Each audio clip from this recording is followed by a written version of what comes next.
তুই আমার পোলার কান বাড়ি করতেছস? স্যার সত্যি তাই করছি। তোরা কইছি সত্যি কমন যাইব না। তোরা আমি যেমনি চলতে কম তুই অমনি চলবি, তা না কইরা ওই বস্ত্রটার কান বাড়ি করস। আমি তোমরা আল্লাহর কাছে লাখ লাখ শুকরিয়া। কোনো চিন্তা করিস না, তোর মামা চলে আইছে। বিয়াই মাথাটা ঠান্ডা করেন না, ঘরে আসেন বৈশা কথা বলি। আরে রাখেন আপনার বসা, চল থানায় চল।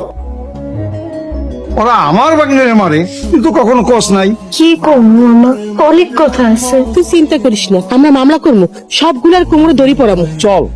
না মামা, আমি যদি মরি তাহলে আমার স্বামীর ভিটাতে মরবো, আর যদি বাইসা থাকি তাহলে স্বামীর ভিটাতে স্বামীর লগে থাকবো। স্বামীর বিটেই থাকবি, তারপর উপযুক্ত শিক্ষা দিব। থানায় চল। চল থানায় চল। দয়া করে আমার একটা কথা শুনেন। আর কিছু শোনার আমার আর ধৈর্য নাই। বিয়েন আপনি তো বিয়েরে বুঝান না, ঘরে চলেন, ঘরে বসে কথা কই। থানায় চল। আমি কি আগে কখনো তোমারে মারছি কও? দেখছেন দেখছেন, আমি আর কোনো সময় আগে মারি নাই, রাগের মাথায় গায়ে হাত দিয়া ফেলাইছি। তুমি আমার মাফ করে দাও। এখন কোন কি কইতে চান? বিয়ে ঘরে আসেন। ভাই সাহেব, মামলা করে কি করবেন কোন? দু একদিন হয়রানি করবেন, তাতে কাজের কাজ কিছুই হবে না, উল্টা আরো মায়াটার সংসার ভাঙবো। আমি যেটা আপনাকে দিব আপনারা পাইলে অনেক খুশি হইবেন। আপনি মার হতি কথায় কোনো কাজ হইব না।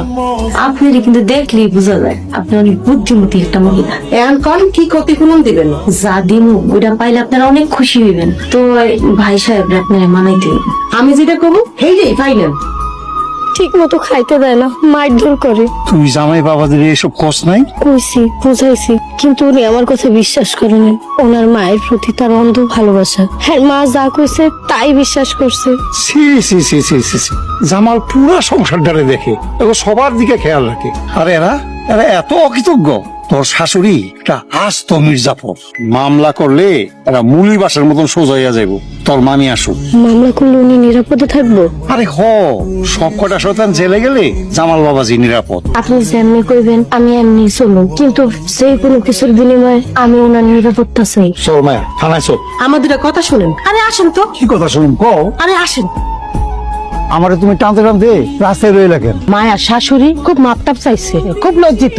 ওই বেটা একটা পিসাস, ওনার সম্বন্ধে তুমি কিচ্ছু জানো না। মায়া আমার কাছে সব কইছে, যদি এখন আমরা মামলা না করি তাহলে জামাইয়ের জীবন হুমকির মুখে। কি মায়ের কথাই নাচতেছো? মায়া শাশুড়ি কথা লুকানো 2 লাখ টাকা দিব।